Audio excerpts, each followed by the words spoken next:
Hey guys, and welcome officially to the Captain Fizz and Mask Guy show. For you guys who follow us on Facebook, you saw our brief video. Tonight we are going to be discussing FanQuest and kind of getting back in touch with our geeky culture-ish stuff. So you know what? Sit back, listen to our music, and we'll be back in just a moment.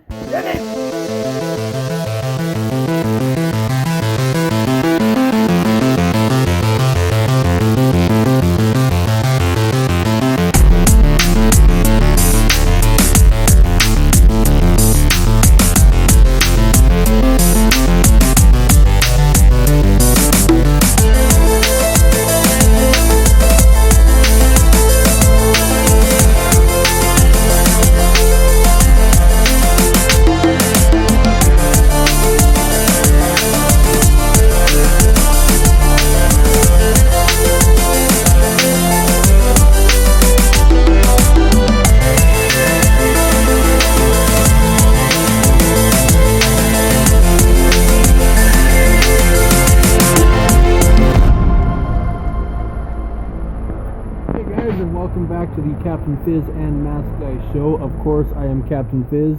And greetings once again from the seventh moon of thunder. I am that Mask Guy. You know, it's really difficult to do all our PR stuff within that 1 minute of the opening show. It is. It's. Ow! Sorry, cat. We are being overrun by cat. We are being overrun by the cat again. The cat who continues to go off and make an absolute pest of herself, and we know that we love her for it. Or him. I guess Fuzzy's a him. Yes, it's a him. Don't know. So hey, and wow, we absolutely have two listeners right now. So Weem once again, has joined us, but welcome, Lazy Nerd. Hey, Lazy Nerd! It's nice to see you commenting on here. And yes, I unfortunately did miss you on New Year's. Apparently not by much, which really sucked. But it is what it is. It is what it is. Yeah, definitely. So today we're going to be talking a little bit more about what kind of geek means to us. Yeah, which I think is very very important, especially with the news that we released on New Year's, which we'll get into in a little bit. But what does geek mean to you? I don't know. It just what makes you a geek? What makes me a geek? Well, all you'd have to look at is the sweater I'm wearing to kind of tell it, and the fact that I came in today wearing a Star Wars hoodie, and I wear a wrestling mask.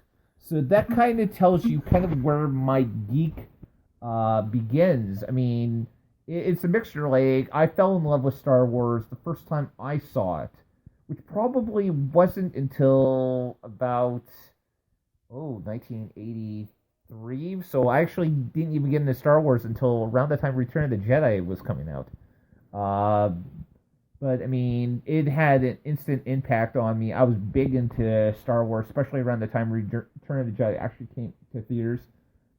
And then 1986 came along, and a man who's 6'8", with a receding hairline, wearing yellow, went off and completely took over my life. And if you don't know who I'm talking about the immortal Hulk Hogan, who almost on his own turned me into a wrestling fan.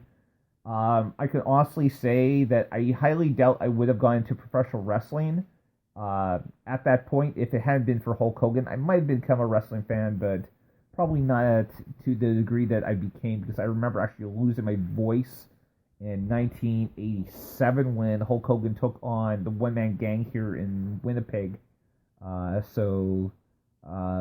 That kind of tells you, I mean, that, for me, that's the beginning of the story.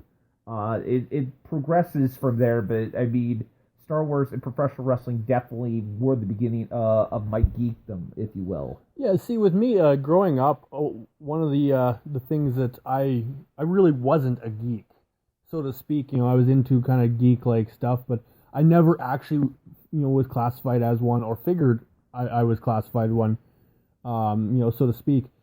But I think it was about junior high when I picked up my first Wonder Woman comic book. And from there has pretty much sent me into down the rabbit hole, so to speak, with a bunch. I've been collecting comic books. I've been reading comic books and everything that goes with it. Collecting the figurines, the little action figures. Going to the comic book stores and spending an hour or so just sitting there looking at different ones and drooling over the comic book, so to speak. But I was never always that person. Growing up, I was into sports and all this. I grew up in a family that really wasn't big on comic books or things like that, so I really wasn't around it or have the opportunity to be around it. I seem to remember sort of being into comic books. I didn't have access to them simply because I didn't have the money for them when I was growing up. And for those guys who are going up and they're looking for a link on our Facebook page, there is a link. For whatever reason, it's not actually posting the it's just showing a click on link rather than the picture. So there is a link on our Facebook page, which, by the way, you can look up on Facebook as Captain Fizz and the Masked Man.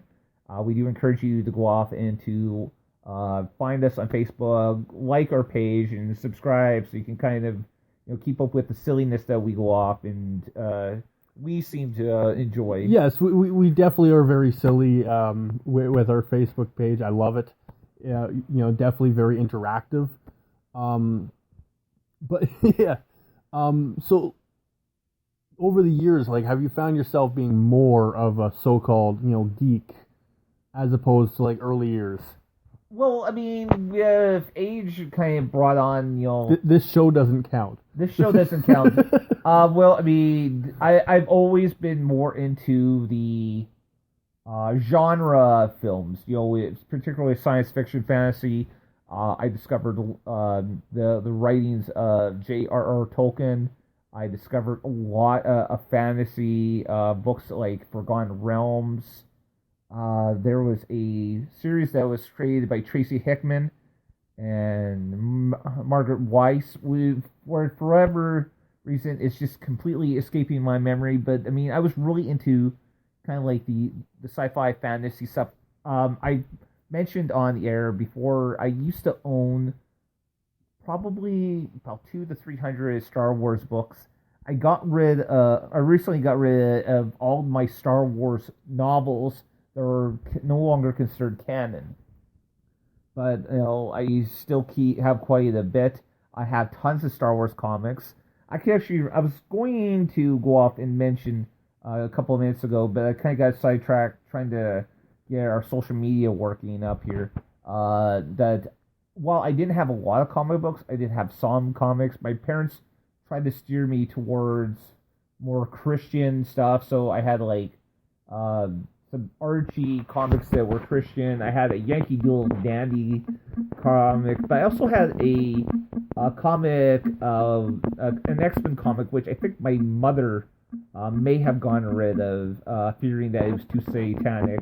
Relax, guys. My mother is much more mellow now, but she was very young in her Christian faith at the time and was really concerned about a lot of stuff. She wouldn't even let me watch Star Trek back then, and now she kind of shakes her head and wonders what she was thinking. See, I grew up thinking that to be a geek you had to be in comic books, and things like that. I honestly, it wasn't until I was about maybe in junior high that I started to realize that being a geek was so much more than just comic books. It was the whole sci-fi genre. It was the wrestling. It was all these different things put together, and it really kind of opened my eyes on what I actually was, so to speak. I grew up watching The Outer Limits. I grew up watching E.T., Star Trek, Star Trek The Next Generation, Deep Space Nine, which I think I've mentioned on here, is by far my favorite Star Trek series of all time. Never really got into Voyager myself or into Enterprise, but I did love the movies for the most part. I mean, I love The Outer Limits as well. I mean, it was kind of our generation's version of the Twilight Zone. Yeah. And if you guys don't know what the Twilight Zone is, please do yourself a favor. I know, I mean, it might be a little aged, but I mean, it was a great series, and they knew that. I think M. Night Shyamalan probably should have went off and watched that series to see how twists are used properly, and that goes for both the Twilight Zone and for the Outer Limits, because they knew how to use a twist properly in there. I can't go.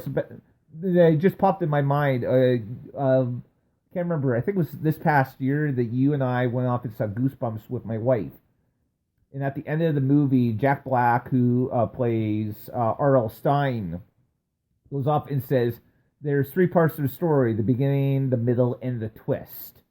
And there was no better example of that than sitting back and watching an episode of not Forgotten Realms, the Outer Limits. I'm getting back into my other elements on there, and so I mean these were the things that kind of got me in there. I mean, in some of the shows, I mean, as much as I think it's really hokey now, I mean, the old Batman TV series with Adam West, which is just, it is cheese on pond cheese. It's so cheesy. And I think the greatest stereotype for geeks is that geeks like everything to do with that. But that's definitely not true. Like, I am not a Superman fan. I think it's unrealistic, and that's even to a comic book standard. A man whose only weakness is something from another world, to me, just doesn't seem, feasible. Even Spider-Man, has limits. Batman has limits. All these other characters have so many limits to what their powers actually are. And yet, I mean, I think the greatest thing about Superman is that he has such a moral compass. If you saw Smallville, where we got to see an alternative timelines where Clark Kent was actually Clark Luthor, and was such a twisted, evil, human being. What would the world have been like if he had grown up as being Lex Luthor's, brother, instead of being raised by John and Martha Kent? The thing with that, though, is what I would really love, and why one of the things that Superman doesn't stand out very well to me, is the fact that there's only good. There is no bad. And you look at Spider-Man, he makes some bad decisions. You look at Batman, all these superheroes, they make bad decisions. They're not bad people. They make bad decisions. And Superman, I find, is the only one that isn't that type of person. It's only good decisions, only for the good of mankind. And I don't think that's a realistic superhero. It's possible. I mean, to me, I grew up on the Christopher Reeve. I shouldn't say I grew up on them. As far as I'm concerned, there's only really two Superman movies where Christopher Reeve matter, and that's Superman 1 and 2. Part 3 is kind of and part 4, you might as well just pretend it never existed. As far as I'm concerned. So, I mean, I loved those two movies growing up. I mean, absolutely, I became a little bit more into Batman, especially Michael Douglas's Batman.